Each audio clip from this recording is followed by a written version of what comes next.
And let me ring up Christina Peck on the video. Here we go. Hopefully all the sound is correct. Hello, how are you? Christina Peck, can you see me now? I can see you. All right, I'm waiting for your video to log on. It seems that I can't see you. See if your camera's on there. Oh, here you come. There you are. Hi. Hello. Hey, and there you go. You got some good lighties, man. We had some, our guest last week had a little problem with light. Well, Christina, welcome to the program. Well, good to be back. And, hey, like I said earlier, if you're, one of your three beautiful children need attention, you just bring them on in and are they out there? Where are they at now? Are they in a room? They're right in front of you or where? They're in their bedroom. It's kind of off to the left and back a little bit. Okay. What did you tell them Mom's going to do tonight? I told them that I was going to be talking to somebody on the Skype, and my 5-year-old understood. And my 2-year-old not so much. Oh, well, there you go. Well, you never know, man. At 5 years old, he may be wanting his own headset and start Skyping out there into the multiverse. Man, I mean, you're going to be raising a family of researchers, seeing Mom and Dad. And, I just love the way that you and Josh work together. You got such a sweet family there. And such a really good match for the Edge. But you have this program called Into the Multiverse. Well, yes. Why don't you give us your explanation of what that is? Okay, sure. Into the Multiverse, we discuss things on particle physics, quantum physics, all kinds of physics, really. It's anything from the supernatural to physical. So, of course, everything fits into the multiverse in one way or another. But now, when I see the word multiverse, I think of multi-universes. Is that part of that or no? Oh, we've discussed that on the show from time to time. If it were a possibility of infinite Earths or infinite universes, we discuss certain possibilities. And go off of other physicists, their research and things like that. What they have to say about it. We even talk about time travel if it were possible and things like that. If it were possible, so is the judgment still out as to whether it is or isn't? Yeah, I believe so. Well, we had a guest. Actually, it was a presidential candidate named Andrew Basiago, who was on this program, who does believe in time travel. And he presented us with a picture from the day of or day before Lincoln's assassination. And there was a little boy in the street with one shoe missing. And he said that was him. And, you would not believe, now Andrew Basiago, he's an attorney. So he talks like a attorney, a very intelligent person. I certainly couldn't go around with him on those kinds of matters. But here he is, as intelligent as you would think an attorney would be. He is given point for point. Well, I didn't have my shoe because I lost it when I was running down the street, and I turned left on K Street, and I met some guys delivering some ice to the Lincoln thing. I mean, this story just starts coming out like this. I'm thinking, whoa. I wasn't there, so I really couldn't argue with him. Right. And in fact, on December 17th, I'm going to have another guest named Jason Quitt that's going to talk about time travel. But when you talk about a multiverse, does that mean that everything that can happen is happening at a different variation at the same time, or that there are just different universes of a place, of a creation, of planets or whatever, just completely different? We talk about that it could be like a dimensional thing too, or if it was on a different planet or a different Earth in a different place in a solar system, if there are infinite universes of infinite planets of infinite us. We have discussed that if there were, each universe, it would be such a minute change that you would not really be able to tell unless you went like so many hundreds or thousands or even millions or billions of planets over before you would see an actual change. Like looking through a flip book, if those flip books, when you flip them, you can see it move like a movie. That's if you flip the planets or the universes, you would be able to see it like a movie, and then you'd be able to see the changes better than instead of like flipping one page and then another page one by one. So we've talked about it like that. So if there were changes and we were doing different things, it'd be so minute. By the way, they've corrected me in the live chat saying that the photo was actually Lincoln's Gettysburg Address, and he does have that out there. But let me ask you something. When you're talking about the variances or the minute changes, I can't remember the name of the movie, but I think Jim Carrey was in it. And he was in like a matrix. He was in a place, familiar with the movie? But it really was a set. Yes. Oh my goodness. Truman Show? The Truman Show, correct. Yes. So that in conjunction with, and somebody just in the live chat just said it too, very quick. Is it that from second to second, do you think that our lives are being built?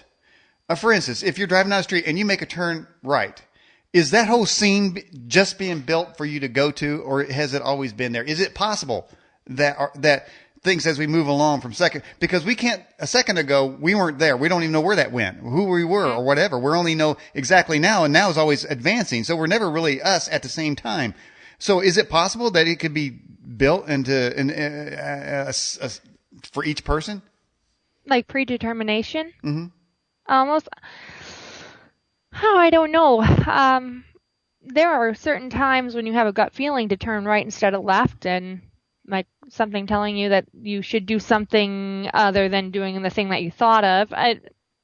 In that aspect of it, going with your gut feeling, I can kind of see it, but the whole predetermination, I don't really follow the whole. I don't really buy into the whole entire thing, but there, in certain aspects, I could see that. Let me give you another one like that. And I'm not, I don't expect you to know everything or anything. I'm just chatting with you. But there was a show on Netflix, and I forget what it was called. I've mentioned it on the show, but what happened was a meteorite came across this town, and the people that were in this house walked out of the house and they saw their self in another house, and there were variations to that. But they began to discuss something about a box, and I wish if somebody can tell me what the name of that box. There's a theory to it, but so in the box, it could be a cat. Let's just say it's a cat. Schrodinger's cat. Mm-hmm. Right. So it could be a red cat. It could be a dead cat. It could be, a cat with no hair. It's everything until you open the box. Yes. Yep. And that cat could either be dead or alive. You wouldn't know unless you opened up the box. Right. Yep. I remember. I think we saw that movie. Josh and I saw that movie, mm-hmm. and they saw different variations of themselves. They would walk down the street, and then they would go to a house that happens to be their house with them in it, and they would ask themselves, "How do we know that we fit in this group? How do we know? We have the blue light sticks, and they have the red light sticks, and the other house has the orange light sticks." I remember that, yes. Mm-hmm. And it was very interesting. It was lots of twists in there. I didn't really see a whole lot of it coming. Yeah. But yes. So we're talking about our own lives as to where they bring us. The Bible says, "Be careful to entertain strangers, for some have entertained angels unaware." So it seems, in a Truman Show fashion, that people come into our lives for a reason. And so, they just come walking in and you don't think anything about it, but they may tell you something, give you a thread of information that can alter your life for the rest of your life, for that matter. And, they come like drop it in and then move on. Do you think that these people exist? I mean, or is that just good words to think about? Oh, no, I believe it. It's definitely a possibility. I mean, the Bible says it, and I believe that there are guardian angels, to a sense. I was in a car accident when I was 3 years old with my dad, that there was a lady who came. She gave me this teddy bear. I still have it to this day. And she was talking to me and comforting me. And then when my mom went to go up to the EMS station or a couple days later to thank her, they said, "Oh, ma'am, there's nobody here by that name. We don't know who you're talking about." So I believe that there are angels out there that we are unaware of. Their guardian angels, somebody who was sent to watch over us. I believe that. Question from the live chat. from a person who named themselves Multiverse. It says, can we pause the multiverse? Can we pause the multiverse? That's a very good question. Oh, the name of the movie was Coherence, by the way. Oh, Coherence. Yeah. Oh, yes. Okay, yep. Okay, but I don't think we can truly pause everything because everything is in constant motion. And this is something that Josh and I talked about actually last year on our way home back when we lived in Michigan from here in Missouri. Well, we were talking on the way home, and he was asking that same question. If we were able to stop everything, what would happen? Well, I looked at him and I said, well, there's no way, because if we were to stop everything and everything that's in motion, the blood in our body is still moving. Everything is still moving. So if we would, then we would just, I'm sorry. What? Okay, that's fine. Get a towel and clean it up, okay? Sorry, they spilled milk. No, sorry. Family is good. It's fun. Don't even worry about it. If you have to step away, that's fine too. Okay. That's all right. In the bathroom. Okay, thank you. Sorry. Don't apologize. It's Oh fine. goodness.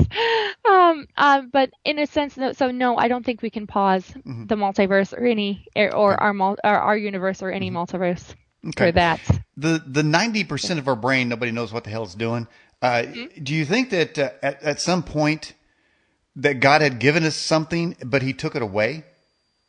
I do believe that. I think after the fall, I believe that in the beginning we knew a lot more than we do now. I think we're actually dumber than we were before, to put it plainly.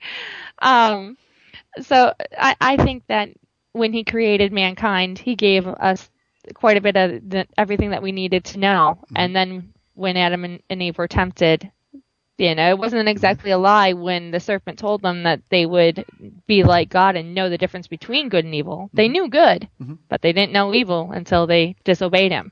And then they realized, okay, we did something wrong. And I think after that, and we've seen through history when civilizations try to do too much and go so far and try to be like God, something has happened to where they fall. God's saying, okay, you're getting too close.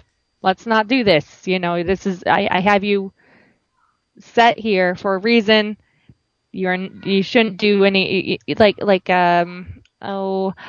think the story of Atlantis is a good example. I believe that there was an Atlantis, and I believe they messed around with certain things that we're trying to do today, like anti-aging, creating babies in laboratories instead of doing it the natural way. I think it's getting to a point where God might have to set us back a little bit. Have you guys studied the book of Jasher? We've read it brief. I've read certain parts. Josh has read certain parts as well. Where it says, talk about the Tower of Babel, where it says, now nothing shall be impossible for man. Is that possible that that's where they had the use of the 90% brain? That is it because it says, now they shall become one of us and nothing shall be impossible to them, whatever they put their minds to. Or is that where maybe there was a DNA switch, or change, or the 90% was reduced somehow? I think so. I think they were, because they wanted to kill God before. This was after the flood. Tower of Babel was after the flood. So I believe that Nimrod convinced the people that God was going to come down and finish the job, so they had to go up there and kill him before God could kill them off. So I believe that they were trying, and I believe that they had found some of the technology that they had, or some of the knowledge that they had before the flood, and they were trying to use it, and God sent them back to the Dark Ages. That's what I believe. And I think we've been in the dark ages ever since. Steve Ells out of the live chat asked you this question, Christina Peck. Can we control matter? Can we control matter? Are we talking about like telekinesis or psycho or? Well, I would say I'm not going to. Well, I can't speak for Steve. Perhaps manipulate matter. Sort of in bending spoons or levitating 10-ton blocks to build the pyramids, type of thing. Oh, I understand that. I believe that there's a possibility in it. I think that it might be crossing a line into some witchcraft. but that is very possible to go on into that realm. With a follow-up question from Steve Ills, looks like it says, with the chemtrails and scalar waves, do they control, and whoever they could be, do they control the reality or influence the soft minds of people? I believe fear can be a factor in that. I know a lot of things with chemtrails and other things that are understood as, and I kind of believe a little bit of this too, chemtrails. I believe that it's a poison that's coming out of the back of a plane. I'm not a huge conspiracy theorist, but that is, I can see where people get that. I believe they use fear. Most people use fear to control it, control us as people. In your last episode of Into the Multiverse, what did you guys discuss? The last episode that was on, I think it was angelic genetics. That was on. We pre-record all of our shows, but that was the last episode that aired, and that was talking about Genesis 6 and the angels that mated with the human women and to create the giants and the Nephilim in the land. That's what we were talking about, and the possibility of why the giants were so tall was because it was a higher dimensional being. And coming down with us in 3 dimensions, well, all that space has to go somewhere, so it might have gone in, and it caused a giant to be formed. Where it says, I think Matthew 24, such as the days of Noah shall it be when the Son of Man comes. Well, there were giants in those days. Do you agree with some people that claim that there will be giants literally walking down the streets? I believe it. I believe that nothing new is under the sun, and even in Genesis it says there were giants in those days, and also after that. So I believe that we will see all this stuff again. Nothing is new under the sun. The pictures where, if you do an internet search on giants, where you see somebody digging in the dirt and there's a giant skull or skeleton, are all of those photoshopped, or do you think there's some actual real ones within those? Well, I believe there are some real, and I believe there are some fake as well. Yeah, I believe that, 90% of them could be fake, but there is a few percent, a small percentage that I do believe that it can be real. I do believe it. Now, if we were in a literal matrix, how would we know that we are? Can you really know? I mean, if we go back to the movie, The Matrix, I think he had to choose between the red and the blue pill, but I do. How would we really know if we were in a matrix? That's really something to think about. So when you guys study into the multiverse, how do you come up with an episode title? I mean, where do you get the research from? I mean, what triggers what you study or produce a show about? Research that we do online, or something that is the new thing that people talk about. A lot of we did some episodes. We did 3 episodes actually on the Mandela effect. We talked about that for a while and how explaining it. And we don't believe that people actually went back in time and changed these things. We don't. There's a show called Brain Games that's on, and talks about your short-term memory and how your mind can trick you into thinking certain things because your mind tries to outsmart you at times.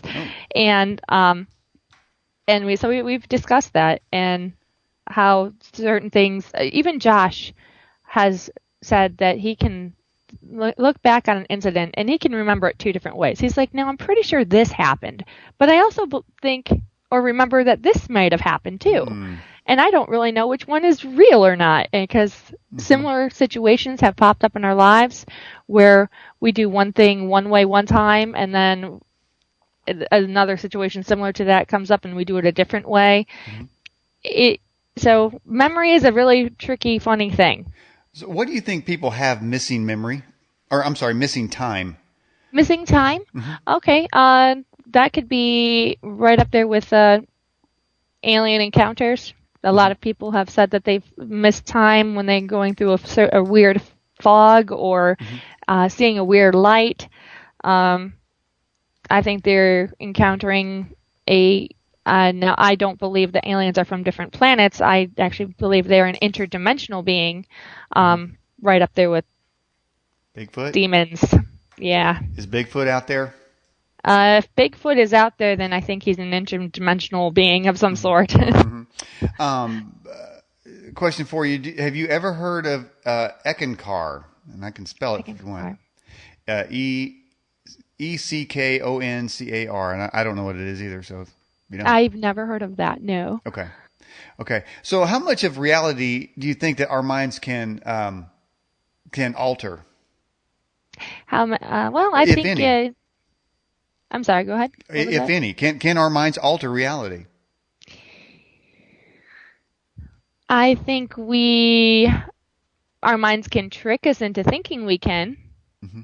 Again, the brain is a very fascinating thing. It's a supercomputer and it retains so much information. So if you're very imaginative, you have a big imagination, I think you can make yourself think that you're altering reality. Mm-hmm. Now, do you think it's possible that because in generally it looks like the live chat believes that there is angelic intervention, and obviously you do, and I would subscribe to that as well. Is it possible that we can call angels to interdict a situation for us? I believe if we pray, and we don't want to pray to angels, that the Bible tells us not to do that, but if we pray to God, He can send an angel to intervene for us. Mm-hmm. Mm-hmm. Is that how God generally intervenes? And how would that be? I mean, let's just say you couldn't make your car payment and you pray for God's help. Would He send an angel to deliver? How do we know what event? And I guess we never will know what event that an angel would interact unless we say, wow, An angel really helped me out there. That must, it's always kind of a retrospect, isn't it? That must have been an angel because thus, and thus, but we never really know if it is at the time. Is that true or? Well, I believe, in certain situations, angels are involved, but not every single situation has to involve an angel. It all involves God and how He puts things into motion. Recently, it was really a God thing that happened. We might be able to purchase a home, and we were praying and asking if this are the right home. Things are going to happen in your time, and we found out today that we were able to get the money to put down for a down payment and sign and put it under contract. So if everything works out, we'll be able to purchase the home and close on it. Okay. I believe that God set certain things in motion for it to happen. Doesn't necessarily require an angel. And not to detract from that, but how do you know that it isn't just the exact situation? If there was another couple, say, that were atheists and, the finance company looked at their history, submitted their financials, went to the underwriter, and they said yay or nay. How do you know it tilts in your direction more so with God's help than it would have went already because it's established fiduciary facts that allow whether or not that they have to go through to allow whether or not you get that house? Right. That's a good question. We were, again, when we were praying, we were praying, if this is your will, Lord, this will happen, and if it's not, then there's another house out there for us. We weren't really praying to get the house, which would be nice. It's a desire of our heart, to have it. But if it's not to be, it's not to be. So, I just think that if things are to be and we leave it in God's hands, they all will play out how they're supposed to play out anyway. So if it wasn't meant to be and another couple, if it's an atheist couple and they were meant to have it, then they're going to have it anyway. Okay. If you say you left it in God's hands, how would you take it out of God's hand? Let's just say you did. I mean, would you ever know? No, I would hope not. If I'm trying to take it into my own hands, then this is a bad example. If I really wanted to do it my way, and if I were to take it out of God's hands, I would never do this, guys. Don't worry. I would probably rob a bank and get the money that way. Wow. Okay. Like again, I would never do that. I will never rob No, a bank. But I that would thought be you an would. No. option, like to that would be an example. Excuse me, to take it out of God's hands and say I want it done my way. And of course, I'd probably get caught, and that would rightly so, and it would just be a big mess. Where does God fit into the multiverse? Where does God fit? Well, He created everything. He created every little detail, anything, from the small to the large. So He fits in everywhere. Okay. Give me some examples of a multiverse. Okay. Well, our own universe here, our solar system, the way an atom works, and the way there's just so much. Everything fits into the multiverse. Do you guys ever get into quantum physics? Yes, we've discussed even quantum. We discussed the show. Oh, I don't know if it's coming up yet, but if it's not aired yet, call it on quantum tunneling and how it is actually how the sun shines is through quantum tunneling, and it is how it works is there is something called a probability cloud, and these photons are bouncing around in this probability cloud, and imagine a barrier in this probability cloud, and they're bouncing everywhere, and they actually end up on the other side of this barrier. It's not supposed to happen, but it happens, and then that is how the nuclear fusion works and makes the sun shine, because it can be anywhere in this probability cloud, and sometimes it ends up on the other side. It is if you were to bounce a tennis ball off the wall, and it keeps on coming back to you. But one time out of all those times that you're throwing it against the wall, it ends up on the other side of the wall. And that's how it works. Wow. Did you hear that, Bear? You're okay. So that is when you talk about a probability wall, is that it allows for variations? Is that? It will be on one side at one moment and then pop up on the other side on the other time at another moment, and then just keep on going. And it's not supposed to happen, but it happens, and that's how the sun shines. It's a lot to take in. I understand. No, that's why I have you on, because I want to talk about it. Is it in any way like the sort of the Star Trek-ish transporter, where something is disassembled to its molecular structure and reassembled in another place? I guess it could you could relate it like that, but it's these particles are they're so different, and how they communicate with each other. It's almost like they're communicating with each other. It's because they can be anywhere or everywhere at the same time, and every once in a while a phenomenon happens where that photon goes beyond a certain barrier that shouldn't happen, but it does. So I think it's very, to me, it points to an intelligent design and an intelligent creator for things that aren't supposed to happen. Well, I don't want to say magically happen. Okay, so biblically speaking, things that aren't supposed to happen. For instance, I think one time somebody threw an axe head over the ship and it floated back to the top. Yes. The waters parted in the Red Sea. Jesus coming back from the dead, for one. People being healed. Fish being multiplied. Water turned into wine. Are these examples of the probability cloud being manipulated by a specific will or force? I believe that God, he wrote the laws of physics, and he wrote the laws of, the universe. I believe he can use those with his miracles, but I don't think they can be, let's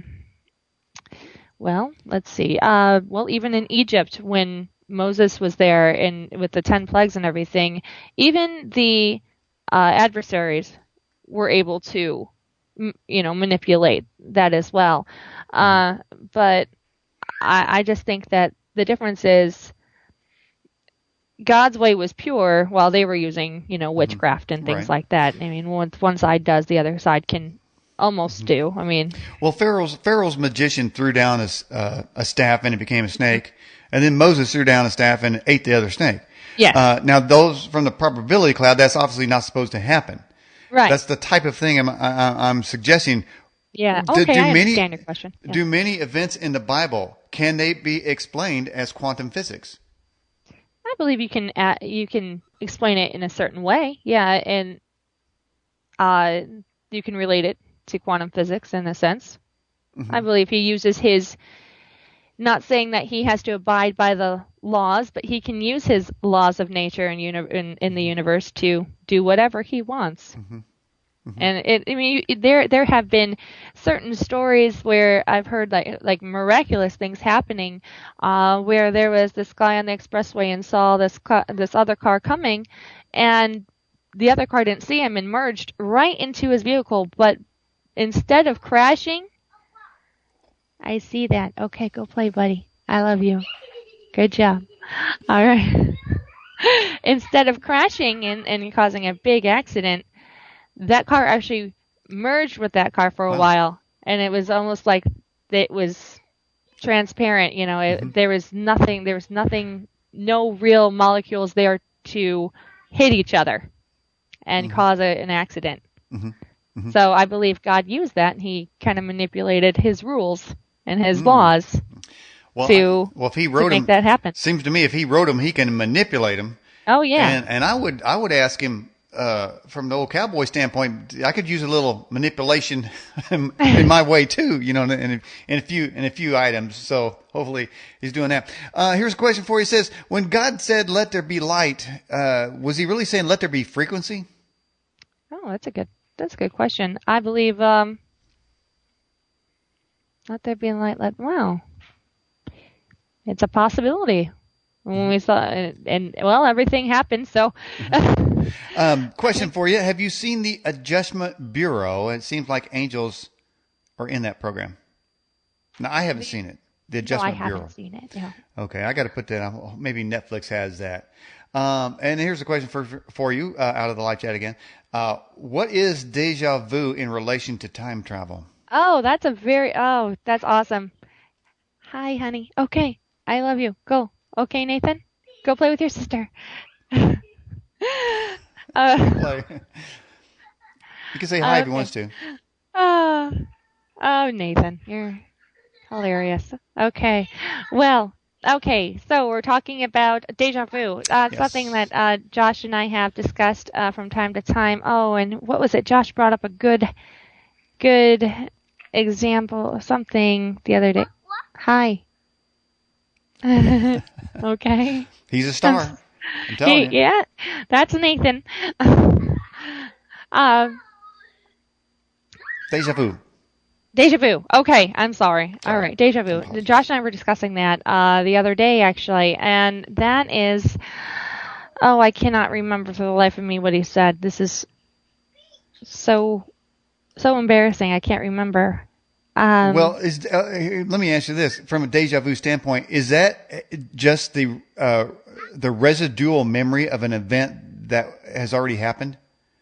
That's a possibility. Yeah, that could be like certain things that are very similar, or I believe that sometimes deja vu can be maybe a sign that you're on the right path, doing exactly what you should be doing. So it could be both of those things. Mm-hmm. Mm-hmm. Yeah, so I believe that's a possibility. Like wow, this really seems really familiar. Maybe this is what I'm supposed to be doing in my life. Maybe this is or it could be a residual of something that had happened that you've done very similar before in the past. Now, I would suppose that you guys don't believe in past lives. No, I don't believe in reincarnation. Right. And now some Catholics believe in something called purgatory. I don't suppose you subscribe to that. Not necessarily, no. Now, when you read the Bible per se, do you guys have a favorite version? Well, we actually have used different kinds for study purposes. We usually read the King James version. And we've used the NIV for study. We didn't really, unless it's like a paraphrasing version, we don't really use those at all. But if usually KJV is what we usually stick with. In your study, when you produce a show Into the Multiverse, and you study a certain topic, has something that you've studied give you an aha moment of something event that's happened in your guys' lives? And so, you're studying along and all of a sudden you connect an event to that and say, wow, this is why that happened like that. Oh, yeah. It's like, yeah, I know. I see. Okay, go over there. Go color with the marker. Good boy. Yeah, there could be different things different verses or different stories we've read in the Bible that we can relate to, and we can understand it a little bit more. Hi, Jackie.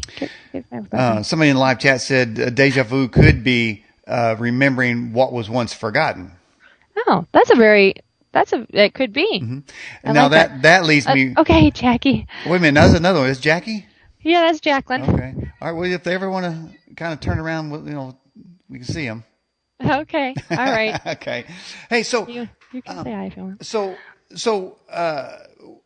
are dreams deja vu experiences?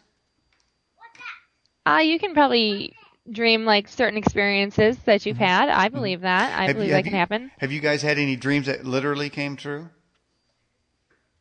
I think that I have had a dream that had come true.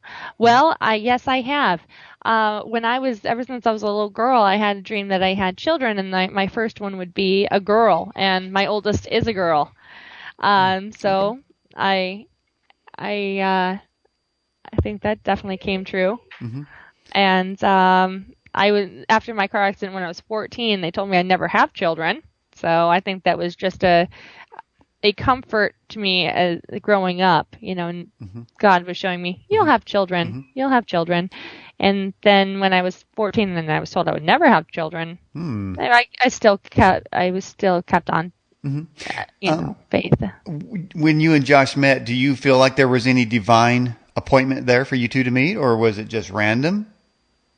Oh, I believe it was supposed to happen. My dad convinced me to go back and work at McDonald's. We met at McDonald's. Okay. And I did not want to go back and work at McDonald's. I worked at one store for a while, and it was sold to a franchise. And we didn't really like how the owners were handling it, so I quit and went and stayed home and didn't find another job until I was 18, which happened to be McDonald's again. And my dad convinced me to go back. He's like, no, they're hiring over there. You'll like it. It's a corporate store. You should go. And so I went up with him, and I put an application in, and that's where I met Josh. And so I believe that it was supposed to happen for a reason. Okay, I can see that. Well, that goes back to our sort of, I can't say divine intervention, but your dad obviously convinced you to go. Perhaps the intervention was in his part, and then he convinced you. So it kind of came through that way, It could be that way. Somebody wrote in and said, "What religion do you follow?" And I just call myself Christian, believer in God. I don't really have I'm non-denominational, non-denominational Christian. Do you guys go to church? We have gone to church. We haven't really found a church here and settled here. We did have a church back in Michigan where that we attended for a while. Have you guys, been studying and then felt God's presence in that study at the same time, so to speak? So, like maybe, some people call it Holy Ghost chills or goosebumps or some revelation. Has any of those moments ever happened when you're doing your study? Yes. There was times when we were studying in Exodus, and we were reading over even the Old Testament, in Exodus there, it was Moses going up on the mountain and getting the 10 Commandments, and just reading it and reading the Bible for what it is. It was almost comical when Moses went down and he saw that they had built an idol. And God spoke to Moses and said, that's it. I'm wiping them all out. And Moses said, "No, God, no, don't do that. I'd sooner take the blame and you write my name or blot my name out of the book of life than have these people killed." Mm-hmm. And so we were just kind of laughing about that situation, like picturing Moses saying, "No, God, don't do that. Just don't do that." Yeah. Go play with your sister, okay? Don't run into that again. Yeah, okay, all right. But yeah, so there are times where we'll get different feelings of reading the Bible. We'll get the chills sometimes, like, oh wow, that's really deep, that's really awesome, or oh my goodness, that would be a funny situation to be experiencing that. Oh, hold on. No, don't have it. All right, are you there? Yeah. Okay, sorry about that. Oh, you're doing great, man. We're almost to the end. You can corral the critters. So, hey, do you think that the CERN collider is an effort to use quantum physics to get to that other side? Yes, I do. There? I do believe that. Physicists from CERN have even said, and yeah, you can play with that one. Okay. Yeah, play with that one. Good boy. Okay. Yeah, you just leave it there, though, and play with it. Don't run off with it. Okay, yes. CERN and the collider in different dimensions and things. Physicists have said, I have heard them, or read certain articles, that they want to use things in CERN to open up different dimensions to speak with higher beings. So, whether they know it or not, that is, or understand what they're doing or not. Yeah, I do believe that they are trying to use it for that. Sounds like they may have probably already done it, and who knows what kind of things coming on this side here. But yeah. I'll tell you what, we're getting near the end of your hour there, Christine. You've been awesome managing the kids and doing the show at the same time. That's multitasking in the multiverse sort of way. But tell us about the Into the Multiverse in the YouTube channel and your production there. Where can they sit and when?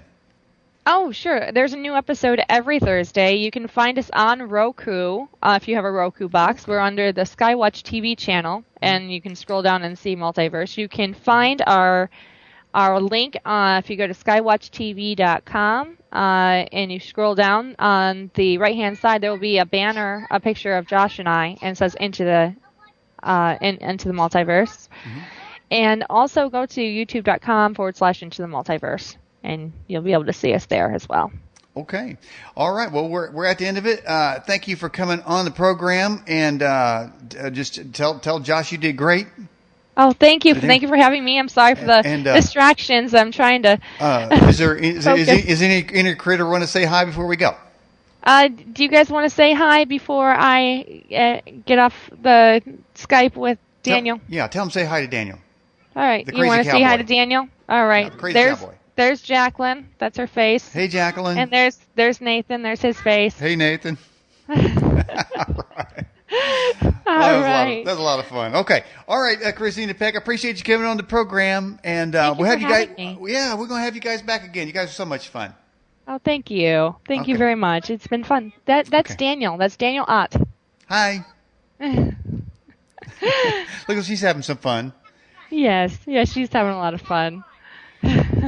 See if she say I love the edge. See if she can say that. Can you say I love the edge? There, yeah. Well, she said that's the name of a show. That's heart stealer right there. Okay, melt the old cowboy's heart. Okay, all right, guys, we're gonna let you go. Okay, bye. Bye. Thank you again, Daniel. Okay, bye. Bye. All right, everybody, that was Christina and family there on the Edge television broadcast there. Hopefully you're getting some new viewers there on the program. We're going to take about a 5-minute break here, and we're going to come back with Erica Gray of Prophecy Talk, and we're going to talk about the developments of what the future Trump presidency means.